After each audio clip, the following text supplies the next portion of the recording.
Bonjour à tous et bienvenue. Je suis aujourd'hui accompagné d'Ian Prude, un diplomate britannique qui a servi à l'ambassade du Royaume-Uni à Moscou de 2014 à 2019. Après toutes ces années de guerre, et aussi ces 3 dernières années de boycott diplomatique complet sans négociation, il semble désormais qu'il y ait une possibilité réelle d'ouvrir des négociations. Ou peut-être sommes-nous un peu trop optimistes. Il semble aussi y avoir un certain théâtre politique et des coups de communication en cours. Donc bienvenue à nouveau dans l'émission.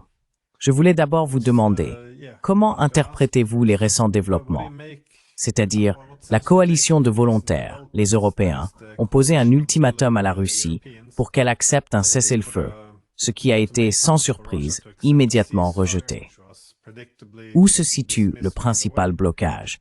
Pourquoi les Européens insistent-ils pour obtenir un cessez-le-feu avant toute discussion sur un règlement politique, alors que les Russes exigent un règlement politique avant un cessez-le-feu?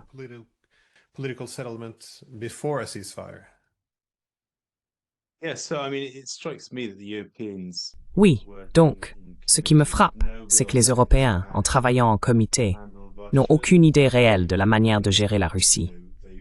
Ils ont lancé un ultimatum. Mais si quelqu'un connaissait un tant soit peu la Russie, il saurait que le président Poutine n'accepterait jamais cela. Il propose d'imposer des sanctions massives, bien qu'il ne soit pas vraiment clair, après 20 000 sanctions déjà imposées, ce qu'ils peuvent encore faire de plus. Ils veulent un cessez-le-feu maintenant.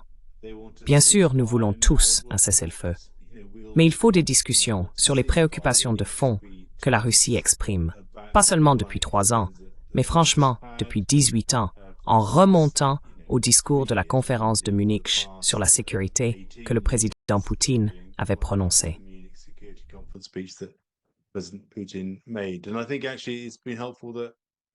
Et je pense en fait que c'est utile que Poutine ait suggéré cela.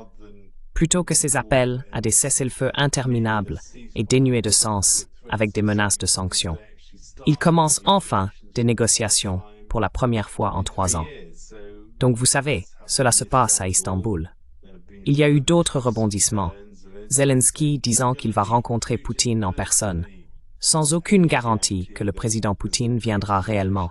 Ce qui me semble être un peu une ruse pour, espérons-le, créer les conditions pour que Poutine ne vienne pas, et pour que Zelensky puisse dire que tout cela était une supercherie, qu'il faut tout annuler et nous donner plus d'armes, vous voyez.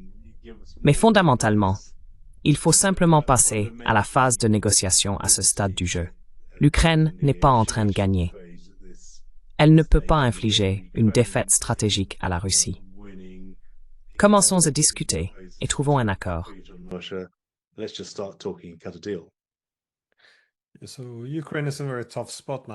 L'Ukraine se trouve actuellement dans une situation très difficile.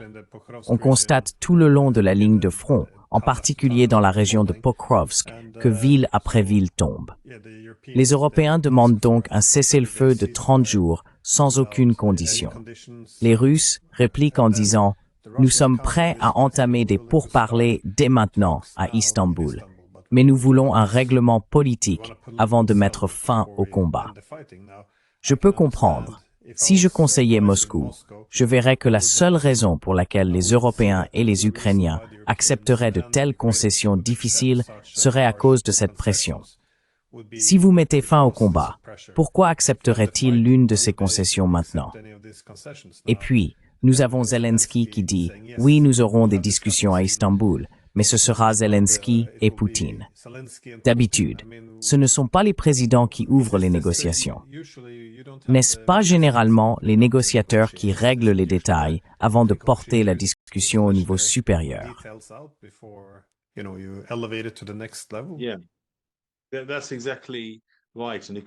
C'est tout à fait exact. Et bien sûr, ces discussions sont censées avoir lieu jeudi. Nous sommes déjà mardi. Je ne pense pas que des discussions aient déjà eu lieu. Chaque fois qu'un chef d'État se rend à une réunion avec un autre chef d'État, il y a énormément de travail de préparation en amont de cette rencontre. Quand on regarde cela à la télévision, tout semble si facile. Mais en réalité, il y a généralement eu des jours, des semaines, voire parfois des mois de négociations préparatoires pour en arriver au point où les présidents se rencontrent. Vous savez, l'idée que Poutine et Zelensky vont se croiser par hasard à Istanbul est un peu étrange. On pourrait même en faire quelque chose de positif, en fait. Je veux dire, s'ils se rencontraient et annonçaient le début de négociations, ce ne serait pas forcément une mauvaise chose.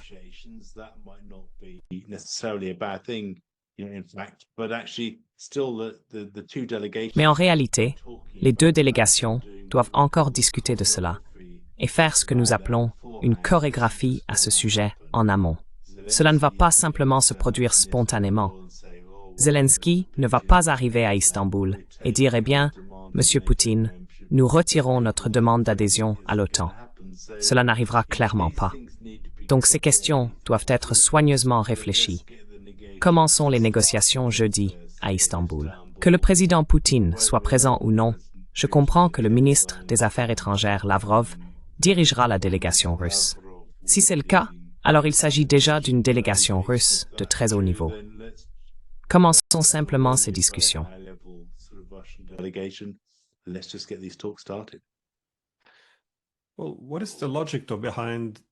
Eh bien, quelle est la logique de commencer un cessez-le-feu avant même que les discussions politiques ne débutent? Si la logique est qu'il faut simplement arrêter les combats et ne pas perdre de temps, nous avons eu 3 ans pour décrocher le téléphone et appeler les Russes. Les Européens ne prennent toujours pas ce téléphone pour appeler Moscou. Alors, quelle est la logique de vouloir instaurer un cessez-le-feu ou d'exiger un cessez-le-feu inconditionnel sans même ouvrir le dialogue avec les adversaires?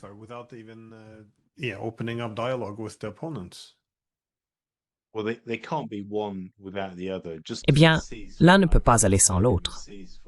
Un cessez-le-feu, pour le simple principe d'un cessez-le-feu, n'a aucun sens. Un cessez-le-feu pendant que des négociations ont lieu, là, il y a peut-être un potentiel à explorer, bien sûr.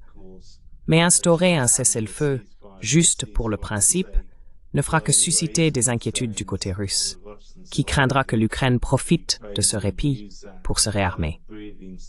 Le président Zelensky a demandé 3 millions d'obus d'artillerie lors de sa visite à Prague la semaine dernière. Il n'y a en réalité aucun signe, du moins du côté ukrainien, et certainement pas de la part du président Zelensky, qu'il souhaite renoncer à recevoir de grandes quantités de munitions occidentales pour poursuivre la lutte contre la Russie. Dans ces conditions, pourquoi instaurer un cessez-le-feu vide de sens? Il faut de véritables négociations. Peut-être qu'un cessez-le-feu pendant les discussions serait une idée raisonnable. Mais on ne peut pas avoir un cessez-le-feu sans négociation.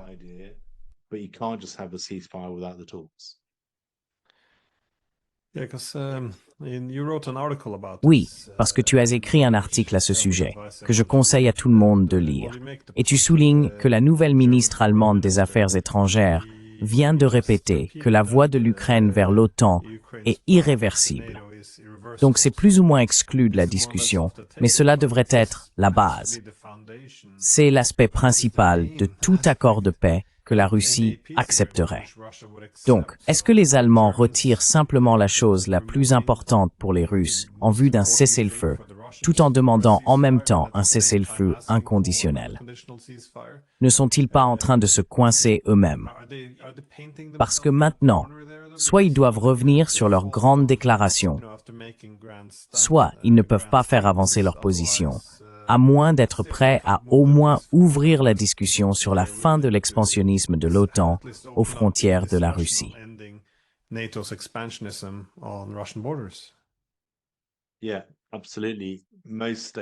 Oui, absolument. La plupart des déclarations faites par les dirigeants européens au cours des 3 dernières années, et même avant cela, ont été complètement irréalistes. Et cette dernière déclaration de la nouvelle ministre allemande des Affaires étrangères ne fait pas exception. L'adhésion à l'OTAN est une ligne rouge absolue pour la Russie. Cela l'est depuis de nombreuses années, remontant jusqu'en 2007, comme nous l'avons déjà évoqué. Et d'après ce que je comprends, dans le premier accord d'Istanbul de mars 2022, l'adhésion à l'OTAN avait en fait été écartée comme option pour l'Ukraine à l'avenir. In the future, and I believe that the Ukrainians are ready to Et je crois que les Ukrainiens étaient prêts à signer cet accord. L'idée que la situation de l'Ukraine se soit tellement améliorée depuis mars 2022 qu'ils puissent réintroduire l'OTAN comme option pour l'Ukraine, alors que l'Ukraine est dans une position plus faible qu'il y a 3 ans, est manifestement complètement ridicule. En réalité, il faut cesser d'écouter ces commentateurs inutiles en Occident et se concentrer uniquement sur des discussions bilatérales entre l'Ukraine et la Russie pour résoudre ces préoccupations fondamentales, dont l'une est l'aspiration de l'Ukraine à rejoindre l'OTAN, qui est irréaliste et devrait être écartée.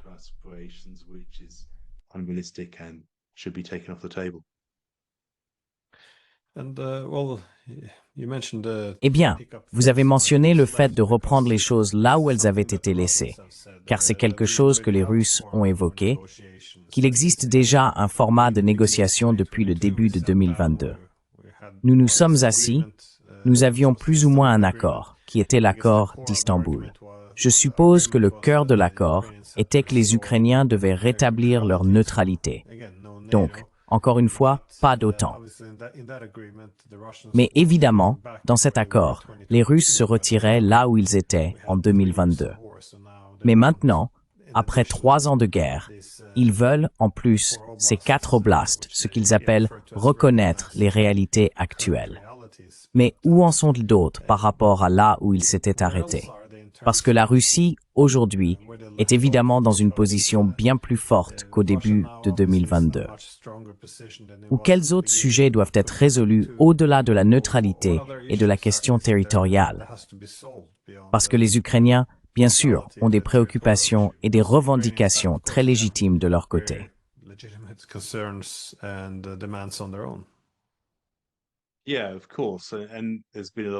Oui, bien sûr.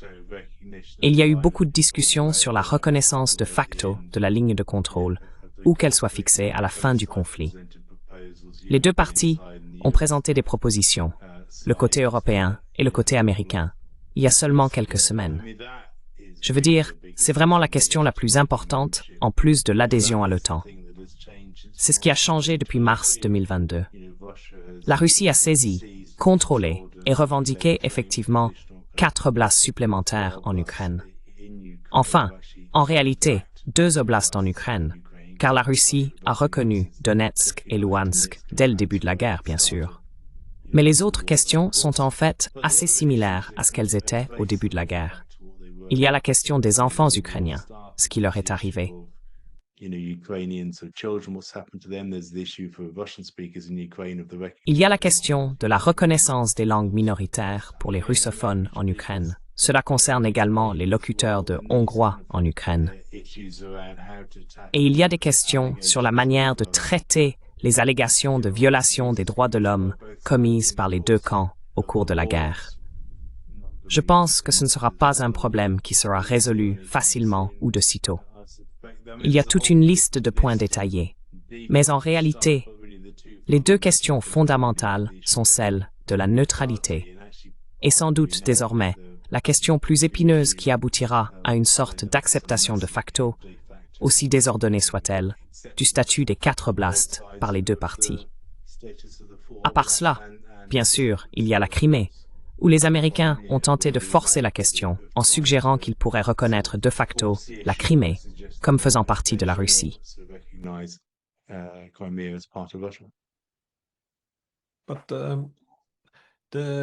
Mais les Européens, je suppose que c'est une question étrange, mais veulent-ils vraiment la paix? Parce qu'en plus de refuser toute concession sur l'élargissement de l'OTAN, ils affirment même que pendant un cessez-le-feu, ils étaient assez ouverts sur le fait que ce serait une occasion de réarmer l'Ukraine. Et certains parlent même, vous savez, d'une coalition de volontaires pour envoyer des troupes au sol. Mais tout cela est présenté comme une aide à un cessez-le-feu. Cela ne saboterait-il pas la perspective d'un cessez-le-feu, n'est-ce pas? Ou quels sont vos indices? Parce qu'il semble que la guerre soit perdue, et il y a enfin, c'est-à-dire que la situation de l'Europe et de l'Ukraine ne fera qu'empirer de jour en jour. Alors à quoi joue-t-on ici? Si l'on ne fait que prolonger la guerre, quel est l'objectif?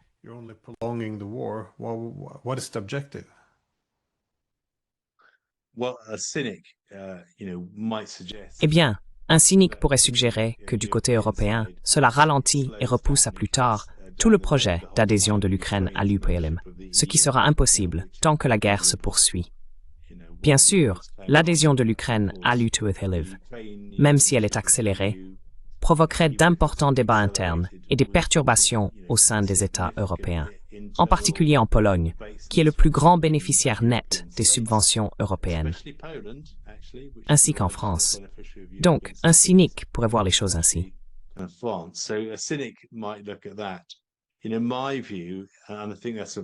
À mon avis, et je pense que c'est un problème très réel, la question à long terme de l'Ukraine et de l'UMBA est une tâche extrêmement complexe qui pourrait avoir des conséquences importantes sur l'intégrité de l'Europe en tant que projet à long terme.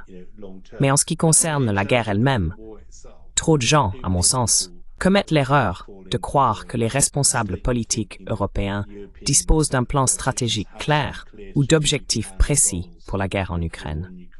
Ce n'est pas le cas. Ce que nous voyons dans les déclarations européennes, c'est ce que j'appelle l'analogie des échecs joués par un comité. Il n'y a pas de plan clair.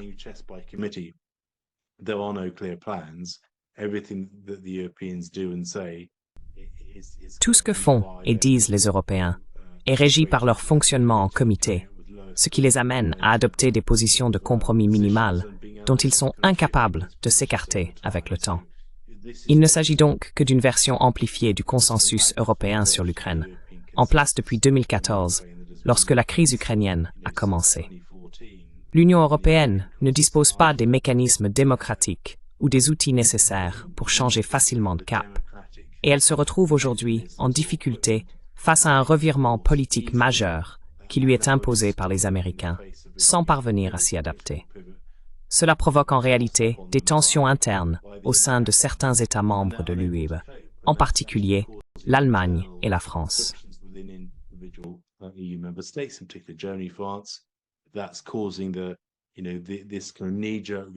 Cela provoque ce genre de réaction instinctive, comme le recours à la guerre juridique contre des partis politiques plus favorables à la paix, par exemple en Roumanie, en France, en Allemagne et dans d'autres États également. Je veux dire, le consensus européen est incapable, démocratiquement, de changer. Et comme il réagit à des forces qui échappent à son contrôle, il a recours à des actions de plus en plus étranges, ce qui ne fera qu'accélérer sa possible disparition. Bien sûr, j'espère que cela n'arrivera pas en tant que pro-européen, mais c'est une période très, très inquiétante. En réalité, le meilleur remède serait de mettre fin à la guerre, car la guerre ne fait qu'accentuer et accélérer ces forces politiques internes et essentielles.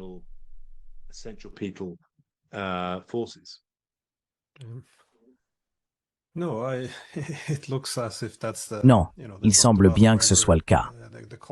Vous savez, ils ont longtemps parlé des coûts du retrait d'Afghanistan, mais au final, il semblait préférable de partir plutôt que de prolonger la souffrance.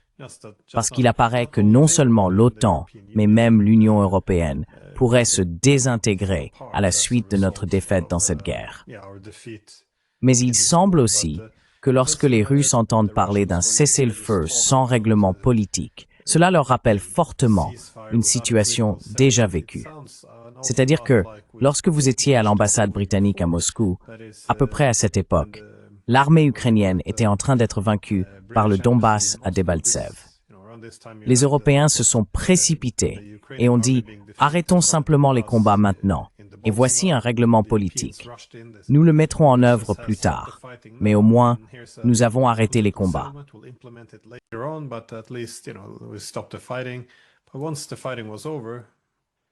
Mais une fois les combats terminés, la pression pour faire ces concessions a disparu. Et soudain, les gens ont commencé à parler de l'esprit de l'accord ou de son caractère injuste. Pendant ce temps, ils modifiaient la réalité sur le terrain en injectant des armes et en renforçant l'armée ukrainienne jusqu'à atteindre des centaines de milliers de soldats. Même Merkel et Hollande l'ont reconnu, tout comme Porochenko et Zelensky. Il n'y avait aucune intention de le mettre en œuvre. Alors, que peuvent faire les Européens pour rassurer les Russes que ce n'est pas un Minsk III, juste une nouvelle ruse pour simplement prolonger la guerre? to simply prolong the war? Eh bien, je pense que la différence maintenant, par rapport à la situation autour de l'accord de Minsk II en février 2015, c'est qu'en réalité, ce sont les Américains, et non les Européens, qui tiennent les rênes, et que les Européens n'ont pas vraiment de rôle à jouer, si ce n'est d'intervenir de manière peu utile depuis la touche. Je le crains. Donc heureusement, en fait, ce sont les Américains, et nous devrions en avoir honte en Europe, de ne pas gérer cette situation nous-mêmes, alors que ce sont les Américains qui le font. Mais les Américains sont en réalité contraints. Ce n'est généralement pas le cas des Européens. Les Américains sont plus investis que les Européens pour mener ce conflit à sa conclusion. Et nous dépendons des Américains pour notre avenir. Ce qui, si l'on prend du recul, est en soi une situation préoccupante. Mais au moins à court terme, la guerre pourrait prendre fin.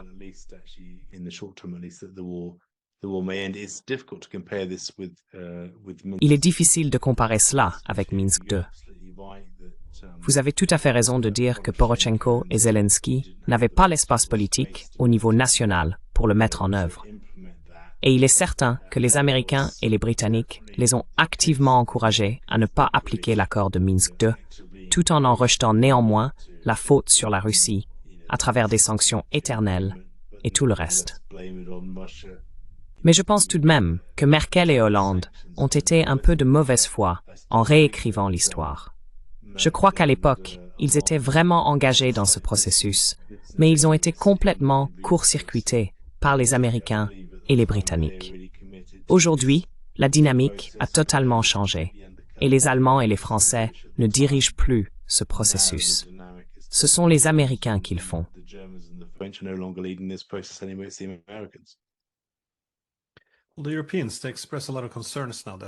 Les Européens expriment beaucoup d'inquiétude maintenant qu'ils ont le sentiment d'être laissés pour compte, que cette négociation se fait au-dessus de leur tête par Washington et Moscou. Mais, comme je l'ai déjà mentionné, ils ne décrochent toujours pas le téléphone. Et il semble y avoir une aversion à appeler Moscou, comme si cela risquait de compromettre toute l'isolation de la Russie, si tant est qu'elle existe encore.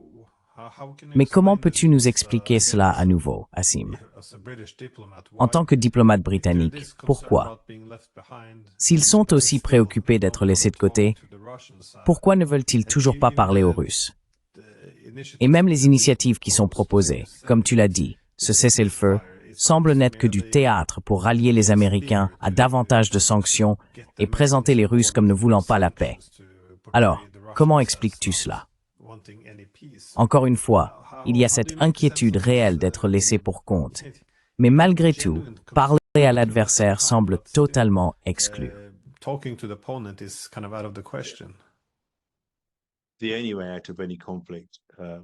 La seule issue à un conflit, en dehors d'une victoire militaire totale, passe par le dialogue entre les deux parties, c'est-à-dire l'Ukraine et la Russie.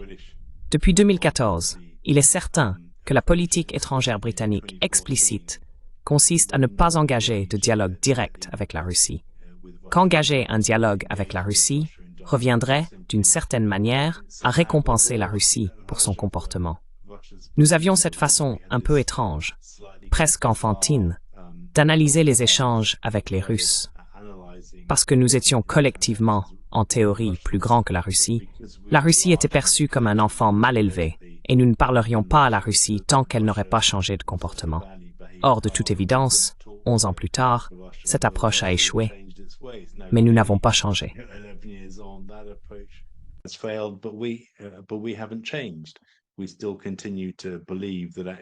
Nous continuons à croire que nous ne pouvons pas parler à la Russie et, d'une manière ou d'une autre, apporter la paix en Ukraine, alors qu'il est très évident que nous ne pouvons pas le faire. Nous n'en avons ni les moyens économiques, ni les moyens militaires. Nous ne pouvons pas les vaincre. La seule issue possible est le dialogue. Se plaindre de ne pas avoir de rôle dans les négociations, tout en refusant de parler à la Russie, est manifestement absurde. C'est pour cela que nous avons été discrédités par le président Trump. Il est arrivé comme le petit nouveau du quartier, même s'il n'est pas nouveau. Il était évidemment déjà là, entre 2017 et le début de 2021. Mais il a pu, en tant que visage neuf, changer totalement l'orientation de la politique. Et il l'a fait. Et nous nous retrouvons, vous savez, un peu ballottés dans les eaux agitées laissées derrière, en essayant de ne pas nous noyer.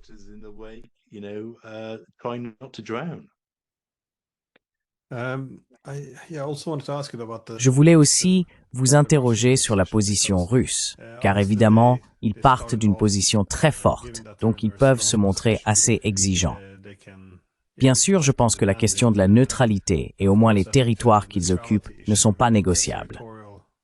Mais s'il existe une possibilité de voir émerger une véritable paix dans laquelle ils obtiendraient quelque chose en échange, comme une reconnaissance ou la fin de l'expansion de l'OTAN, que pensez-vous que les Russes seraient prêts à concéder? Pensez-vous qu'ils seraient disposés à limiter certaines de leurs revendications territoriales, étant donné qu'ils ne contrôlent pas réellement tous les territoires qu'ils réclament? Sont-ils prêts, je ne sais pas, à renoncer à certaines exigences comme la démilitarisation de l'Ukraine? Où se situe la marge de manœuvre ici? Car ils ont forcément calculé à un moment donné une certaine volonté de faire des concessions.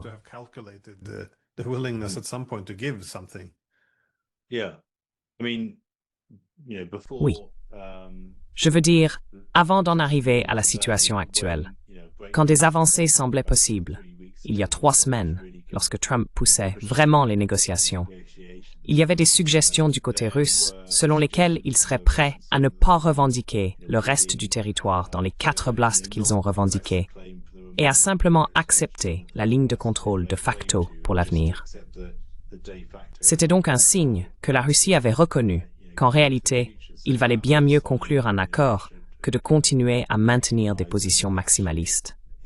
Et dans toute négociation, on commence toujours avec une position probablement optimiste et on finit par trouver un compromis acceptable, n'est-ce pas? Je veux dire, c'est simplement comme ça que se déroulent les négociations.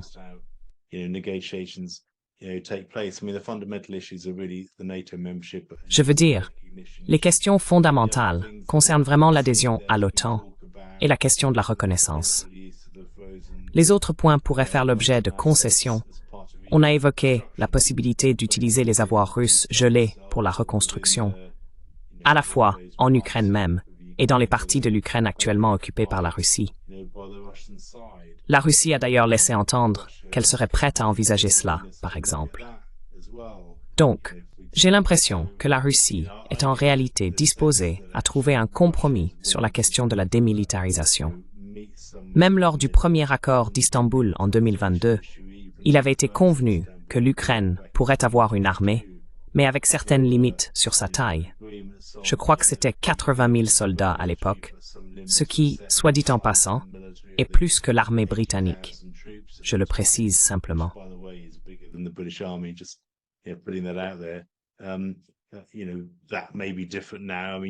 Vous savez, cela pourrait être différent aujourd'hui. Je veux dire, l'Ukraine dispose apparemment maintenant d'une armée d'1 million de personnes. Bien sûr, elle ne peut pas se permettre de maintenir cela sur le long terme, mais il doit y avoir des discussions sur la configuration de l'armée ukrainienne. De toute évidence, la présence de forces militaires étrangères est un autre point de blocage majeur autour de cette sorte de coalition de volontaires, vous savez, ces soi-disant troupes. Mais en fait, nous entrons rapidement dans les détails ici. Et certains de ces points seront négociés pendant des semaines, voire des mois. Mais je pense que les grandes questions, une fois qu'elles seront alignées, la disposition territoriale de la ligne de contrôle et la question de l'OTAN, cela pourrait rapidement mener à un cessez-le-feu, avec un processus à plus long terme pour aborder les sujets plus complexes et détaillés dans les mois à venir.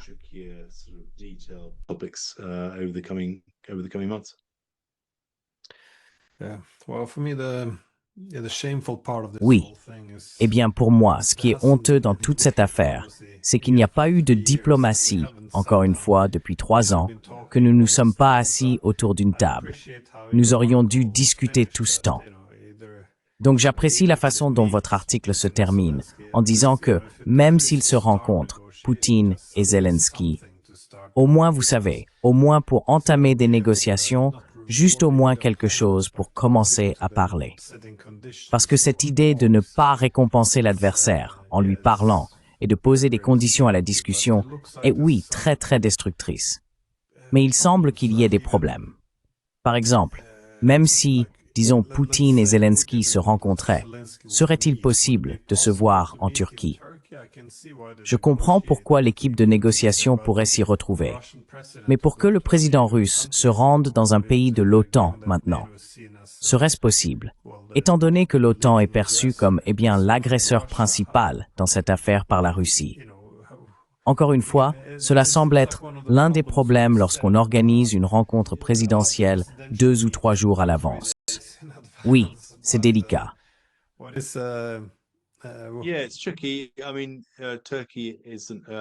Je veux dire, la Turquie n'est pas signataire du statut de Rome de la CPI, par exemple. Donc cette question ne se pose pas.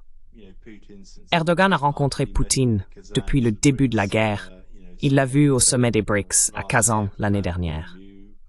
De ce point de vue, je pense qu'il serait possible de mettre en place des arrangements acceptables pour la partie russe. Mais, je veux dire, est-ce qu'en 2 jours, on peut organiser une rencontre présidentielle aussi rapidement? Je pense que... Je sais, pour avoir travaillé avec les Russes, qu'ils aiment que tous les détails soient réglés à l'avance. Et toute visite présidentielle, même une visite de Premier ministre, nécessite une planification très détaillée, jusqu'aux cartes utilisées, absolument tout. Donc savoir s'ils peuvent organiser cela dans un délai aussi court reste incertain. Mais au fond, ils doivent simplement commencer à discuter, que ce soit jeudi ou dans un mois, pour signer un accord négocié entre les officiels. Ils doivent juste entamer le dialogue.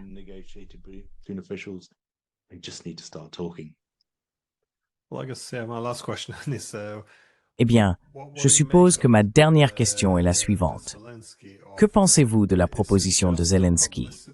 S'agit-il simplement d'un coup de publicité ou est-ce quelque chose de plus? De quoi parlerait-il? Nous avons évoqué l'incapacité de Poutine à même se déplacer parce qu'ils ne peuvent pas mettre en place les mesures de sécurité nécessaires. Toutes ces choses-là. Mais si cela devait vraiment arriver, disons que Poutine monte dans un avion, se rend à Istanbul et reprend là où les choses avaient été abandonnées il y a 3 ans. Qu'est-ce qui pourrait réellement être accompli lors d'une telle rencontre? À part, je suppose, servir presque de cérémonie pour ouvrir des négociations. Est-ce que quelque chose d'autre pourrait être accompli?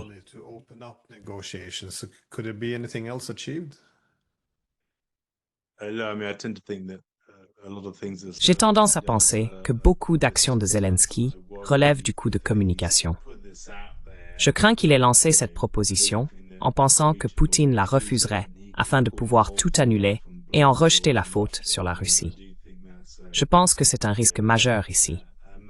En réalité, je ne pense pas qu'il pourrait accomplir grand-chose lors de la première rencontre, à part lancer un processus de paix et des négociations. Ils pourraient même convenir ensemble d'un cessez-le-feu pendant que ces négociations ont lieu. Je pense que ça pourrait être positif. Je ne crois pas que Zelensky va se présenter avant que des négociations aient eu lieu et concéder immédiatement sur l'OTAN ou céder tout de suite sur les questions territoriales et la reconnaissance de fait.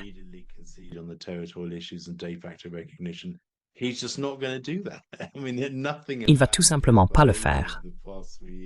Je veux dire, rien dans son comportement au cours des dernières années n'a laissé penser qu'il le ferait. Donc au mieux, cela pourrait permettre d'ouvrir des négociations et de convenir d'un cessez-le-feu pendant qu'elles ont lieu. Mais alors, on se demande pourquoi ils ne se rencontrent pas une fois que les négociations ont eu lieu et qu'un accord est prêt à être signé. Mais tout cela me semble n'être qu'un jeu de rapport de force.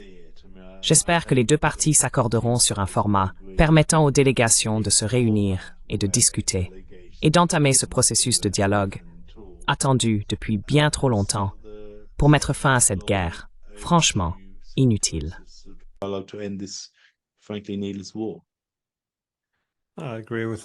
Je partage ce sentiment. Oui, merci beaucoup pour votre temps. C'est une période vraiment déroutante à observer. 3 ans sans dialogue. Et maintenant, les présidents doivent se rencontrer dans 2 jours.